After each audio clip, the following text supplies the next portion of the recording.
बीमारी आ गया परखने के लिए दवाई खाया है, दुल्हन में कभी भी जा ही नहीं सकता, सवाल ही नहीं है। दुल्हन के ग्रुप में शामिल होने वाला व्यक्ति दवाई वगैरह बीमारी वगैरह उनको पीछे करेगा, जय पाएगा उन पर, परमेश्वर के ऊपर भरोसा रखेगा, उसका भरोसा परमेश्वर के ऊपर होगा, उसका विश्वास परमेश्वर के ऊपर होगा। और जो जय पाएगा, जो दुल्हन है, वही है नया यरूशलेम, जिसके विषय में लिखा है ना प्रकाशित वाक्य 21 अध्याय में, परमेश्वर का डेरा मनुष्यों के बीच में है। कौन है ये मनुष्य जो साथ साथ रह रहे हैं परमेश्वर के? दुल्हन है ये जय पाया हुआ झुंड है। तो जो जय नहीं पाएगा बीमारी पर, रोगों पर, वो दुल्हन में नहीं जा सकता, नया यरूशलेम नहीं है, वो परमेश्वर के साथ साथ वास नहीं कर सकता। वो या तो मित्र रहेगा या भोज में बुलाया हुआ, या उनको सिद्ध होने की जरूरत नहीं है। भोज उद्धार मिल गया बस काफी, वो उनको सिद्ध होने की जरूरत नहीं है, वो नया यरूशलेम से बाहर रहेंगे। देखो जैसे अभी उदाहरण के तौर पर आप देखो, नरेंद्र मोदी है, नरेंद्र मोदी का कैबिनेट है, नरेंद्र मोदी के साथ कुछ मंत्री भी है ना, अरुण जेटली, सुषमा स्वराज वगैरह, राजनाथ सिंह वगैरह मंत्री है ना। हाँ, तो नरेंद्र मोदी है और उसका कैबिनेट है, मंत्रिमंडल। आम लोगों से तो अलग है ना वो, या आम लोगों के साथ ही खाते पीते चलते फिरते हैं। आप लोग कभी मिले उनसे? हैं जी? नरेंद्र मोदी से, राजनाथ सिंह से कभी मिले? फोन में कुछ बातचीत हुई? और कितने कितने आम लोग हैं, उनका कोई संबंध नहीं है। तो इसी तरह से नए यरूशलेम में परमेश्वर है, प्रभु यीशु मसीह है, पवित्र आत्मा है, और जय पाए हुए दुल्हन है, जय पाया हुआ झुंड है, और उद्धार पाए हुए लोग वो बाहर है नया यरूशलेम से। स्वर्ग में जाने वाली तो भीड़ है बहुत, लेकिन वो परमेश्वर को देख नहीं सकते। आप समझना, मूसा को क्या बोला? जो स्त्री से जन्मा है वो परमेश्वर को देखकर जिंदा नहीं रह सकता। बोला था ना, जब मूसा ने बोला था चेहरा दिखा दे। कभी आज तक किसी ने परमेश्वर को देखा नहीं। अगर किसी ने देखा है तो बताओ। उसमें यूहन्ना सुसमाचार में भी लिखा है, एकलौता पुत्र ने ही उसे प्रकट किया, कभी किसी ने उसको। ये भाई साहब कहाँ से आए हैं जी? अच्छा, ठीक है, बैठो। तो परमेश्वर को आज तक कभी किसी ने नहीं देखा। तो लेकिन जो जय पाएंगे, जो दुल्हन है, वो तो परमेश्वर को देखने की बात नहीं, परमेश्वर जैसा ही बनकर साथ साथ ही रहेंगे। लेकिन जो खाली उद्धार ही पाया है, जो दूल्हे के मित्र ही बन गए, जिन्होंने जय नहीं पाया, जो इस दुनिया में सुख सुविधा में ही पड़े रहे, वो परमेश्वर को देखेंगे। स्वर्ग में तो पहुंच जाएंगे, लेकिन देख नहीं सकते। आप समझ गए ना? परमेश्वर को वो देख नहीं सकते, दूर दूर रहेंगे। एक वचन पढ़ देना थोड़ा, दानियल 12 अध्याय में।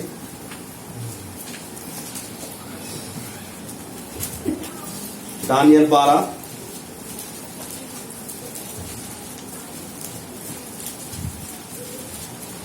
12 का 2 और 3।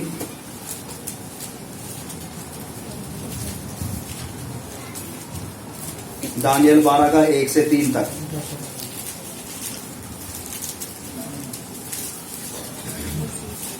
सब निकाल लेना।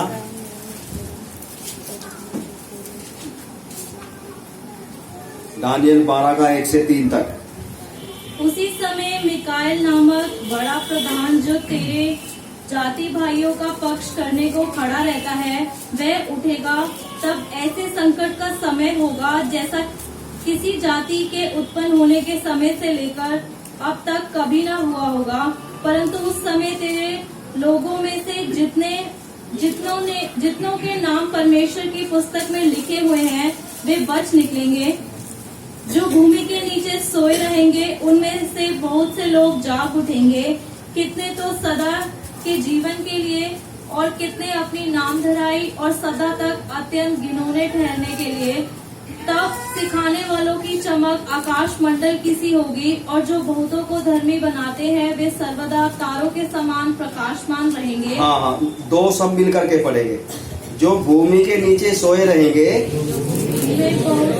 उनमें से बहुत से लोग जाग उठेंगे, कितने तो सदा के जीवन के लिए, कितने अपनी नामधराई के लिए, और सदा तक अत्यंत घिनौने ठहरने के लिए। हाँ जी, देखो स्वर्ग में तो पहुंच गए, स्वर्ग में तो पहुंच गए, लेकिन सदा तक अत्यंत घिनौने ठहरने के लिए रहेंगे। सदा तक नामधराई होती रहेगी। उधर दानियल बोलेगा, अब्राहम बोलेगा, तुमको तो मौका मिला था, अगर हमें मिल जाता तो हम कहां पहुंच जाते। अब्राहम बोलेगा, तुम्हें तो दुल्हन बनने का, परमेश्वर जैसा बनने का मौका मिला था, हमें तो मिला ही नहीं। योना बपतिस्मा देने वाले को भी नहीं मिला, पुराने नियत दाऊद को भी नहीं मिला, अब्राहम को भी नहीं मिला। वो भी बोलेंगे तुम तो बेकार ही है। क्यों है बेकार? अरे तुमको तो मौका मिला था, तुमको तो बपतिस्मा भी मिला था, पवित्र आत्मा भी 24 घंटे साथ रहने के लिए मिला था, यीशु मसीह का लहू भी मिला था, तुम्हारे पास तो वचन भी था, हमारे पास तो बाइबल भी नहीं थी, तुम्हारे पास तो सेवक भी थे, तुम तो फिर भी फिसड्डी रह गए, तुम तो फिर भी कुछ भी नहीं बने। नामधराई, घिनौना, अत्यंत ठहरने के लिए। इसलिए आप खुद निर्धारित कर लो, खुद सौंप लो। इसलिए जो दवाई के ऊपर भरोसा करते हैं, जो डॉक्टरों के ऊपर भरोसा करते हैं और परमेश्वर के ऊपर भरोसा नहीं करते, वो श्रापित हैं। वो दुल्हन के कैटेगरी में कभी भी नहीं जा पाएंगे, वो बहुत पीछे हैं। पर प्रभु का वचन यिर्मयाह में बोलता है, वो श्रापित है जो मनुष्यों के ऊपर भरोसा करता है। ये पढ़ा है नहीं? जो मनुष्यों के ऊपर भरोसा करता है, प्रधानों के ऊपर भरोसा करता है, वो कौन है? श्रापित है। और उस पेड़ के समान है जो बंजर भूमि में लगा हुआ है और जिसके पत्ते भी सूखे रहते हैं, सूखे बंजर अधमुए पेड़, कभी भलाई नहीं देखेगा, ऐसा लिखा है। तो डॉक्टर कौन है? मनुष्य है। ऑपरेशन करने वाले कौन है? मनुष्य है। कान का, जीभ का, पेट का, आंत का फिजिशियन, ये ऑर्थोपेडिस्ट कौन है? ये मनुष्य है सब। डॉक्टर कौन है? मनुष्य है। तो उन मनुष्यों के ऊपर भरोसा करने वाले कौन है? श्रापित है, परमेश्वर से दूर है, क्योंकि उनका भरोसा परमेश्वर पर नहीं है। उनका भरोसा चंगा करने वाले, जिंदा करने वाले यीशु मसीह के ऊपर नहीं है। उनका भरोसा छूकर कोड़ियों को चंगा करने वाले के ऊपर नहीं है। समझ गए ना? इसलिए स्पष्ट याद रखना, जो दवाई के ऊपर और डॉक्टरों के ऊपर भरोसा करते हैं, वो दुल्हन के कैटेगरी से बहुत बाहर ही नहीं, बहुत दूर है, बहुत पीछे है, बहुत पीछे है। परमेश्वर देख ही नहीं सकते यीशु मसीह को स्वर्ग में जाने के बाद भी, और तो बहुत दूर है, बहुत पीछे। अंतर कितना बताऊं? अंतर बहुत ही ज्यादा है। दुल्हन में और दूल्हे के मित्र में, सहेलियां और भोज में बुलाए हुए, दुल्हन का स्थान बहुत ऊंचा है। उनका स्थान थोड़ा ऊंचा नहीं, बहुत ऊंचा है। और जो जिनका भरोसा दुनिया की बातों पर, डॉक्टरों के ऊपर, जो जय नहीं पाते, जो सुख सुविधा में ही पड़े हुए हैं, मांग मांग करके कार ले लिया, मांग मांग करके पैसा ले लिया, मांग मांग करके घर ले लिया, उसी में मस्त हैं, वो वाले लोग दुल्हन की तुलना में बहुत ही तुच्छ हैं। ये समझ लेना बात, थोड़ा तुच्छ नहीं है, बहुत ही नीचे है। एक बार फिर बताता हूं, जो कुछ भी जय नहीं पाते, बीमारी आया डॉक्टर की मदद, सुख पैसा ले लिया प्रार्थना करके, प्रार्थना कर घर ले लिया, चंगाई ले लिया, पत्नी ले ली, पति ले लिया, बच्चे ले लिया, कार ले ली, प्रार्थना करके मजा कर रहे हैं, खाते हैं, पीते हैं, हमारे पास ये भी है वो भी है, कभी कोई दुख नहीं, कभी संकरा मार्ग नहीं, कभी कोई क्रूस उठाने का नहीं है। ऐसे लोग दुल्हन के तुलना में बहुत ही ज्यादा बहुत ही ज्यादा बहुत ही ज्यादा तुच्छ है, बहुत नीचे है, थोड़ा नीचे नहीं है, बहुत नीचे है, अंतर बहुत ही ज्यादा है। इसलिए आप फैसला कर सकते हैं, मौका सबके लिए है। परमेश्वर किसी का पक्षपात नहीं कर, सबको बराबर मौका देता है, सबको बराबर मौका देता है। लेकिन कुछ चुने हुए निकल जाते हैं, कुछ बुलाए हुए, कुछ बहुत ही पीछे। इसलिए समझ लेना बात, समझ लेना। आप वैसे ही सफेद कपड़े पहनकर, टाई लगाकर, ऐसे मस्त मस्त होकर हम पास्टर हैं, हम ये है जी, हमें पास्टर बोलो, हमें फादर बोलो, हमें नमस्कार करो, हमें आदर दो, हम ये हैं, हम फला हैं, कुछ भी नहीं है। दुल्हन की तुलना में, जय पाए हुए लोगों की तुलना में कुछ भी नहीं है। इसलिए समझ लेना, परमेश्वर ने मौका दिया है, सबके लिए मौका है। समर्पण करेंगे आपको भी बना देगा। समर्पण करो। हमें पवित्र आत्मा की अगुवाई में चलना है। हम आपकी मर्जी को पूरा करेंगे, आपके गुलाम बनकर रहेंगे। ऐसे समर्पण करो, आपको भी बना देगा। मौका है। यहां तक बात समझ में आ गई? ये बात थोड़ा खोलना चाहता था। एक वचन इसके साथ में थोड़ा सा और मैं पढ़वाना चाहता था, ये थोड़ा सा इसके साथ पढ़ देना। उसमें वो ये दूसरा इतिहास अभी समाप्त कर रहे हैं बस। दूसरा इतिहास 16:12। दूसरा इतिहास 16:12।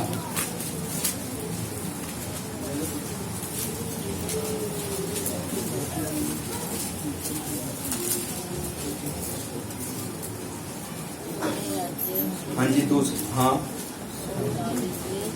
अपने राज्य के 39वें वर्ष में आसा को पांव का रोग हुआ और वह रोग अत्यंत बढ़ गया, तो भी उसने रोगी होकर यहोवा की नहीं, वैद्यों की ही शरण ली। अंत में आसा अपने राज्य के 41वें वर्ष में मर के अपने पुरखाओं के साथ सो गया। हाँ, देखो इधर लिखा है, आसा राजा अपने राज्य के 29वें वर्ष में पांव का रोग हुआ। 29 वर्ष में, और रोग बहुत ज्यादा बढ़ गया, तो भी उसने रोगी होकर यहोवा की शरण नहीं ली, वैद्यों की शरण ली। और 41वें वर्ष में मर के अपने पुरखाओं के पास चला गया। 41, 29 और नहीं, 29 वर्ष में, 29 वर्ष में तो रोगी हुआ, यानी 29 में 39। अच्छा 39, अच्छा 2 साल तक करीब रोगी रहा। तो 39 है उसमें, 29 में लिखा है। नीचे वाले में है, नीचे वाले में 41 है। चलो ठीक है। तो मैं इधर खास बात यह है, आसा राजा जब रोगी हुआ, पांव का रोग हो गया, तो क्या लिखा है, उसने शरण किसकी ली? वैद्यों की। वो इधर ये भी लिखा है, यहोवा की शरण नहीं ली। मतलब कि यहोवा की भी ले सकता था, दोनों शरण का मौका था। आसा को यहोवा की शरण भी थी और वैद्यों की भी थी, लेकिन उसने किसको चुना? वैद्यों को। यहोवा को छोड़ दिया। आपके ऊपर भरोसा नहीं करेंगे, वैद्यों के ऊपर करेंगे। मर गया। एक दूसरा और हिजकिय्याह राजा के विषय में लिखा है, उसने किसकी शरण ली? यहोवा की। जब उसको मालूम हुआ, ये भी थोड़ा सा पढ़ दो आप, यशाया में, यशाया 39, यशाया 38, यशाया 38, यशाया 38, सबका मिल गया? मिल गया सबका? ये शायद 30, हाँ 1 से लेकर के पढ़ेंगे 1 से 5 तक। उन दिनों में हिजकिय्याह ऐसा रोगी हुआ कि वह मरने पर था। तब आमोस के पुत्र यशायाह नबी ने उसके पास जाकर कहा, यहोवा यूं कहता है, अपने घराने के विषय जो आज्ञा देनी हो वह दे, क्योंकि तू न बचेगा, मर ही जाएगा।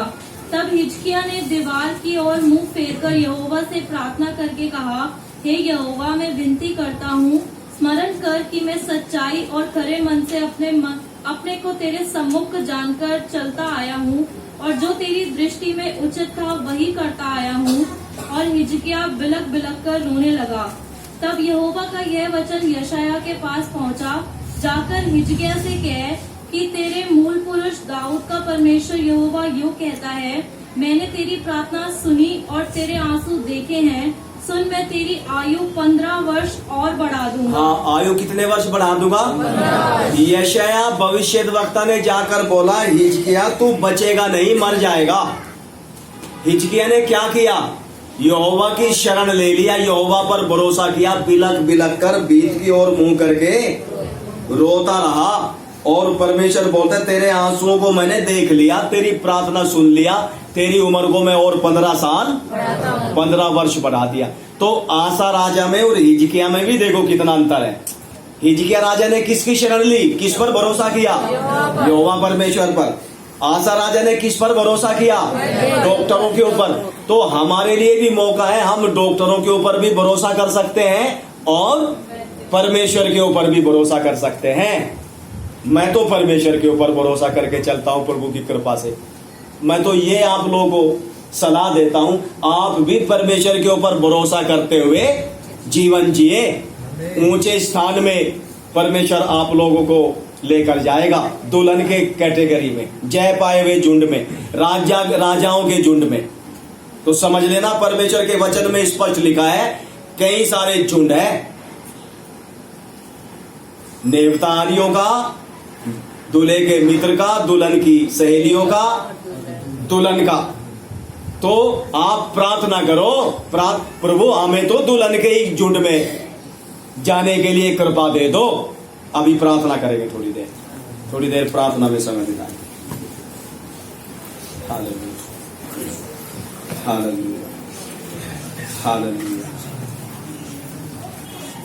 Hallelujah, hallelujah, hallelujah, hallelujah, hallelujah, hallelujah, hallelujah, hallelujah. सब लोगों को थोड़ी देर प्रार्थना करने के लिए अवसर है, अब समर्पण करें। हालेलुया।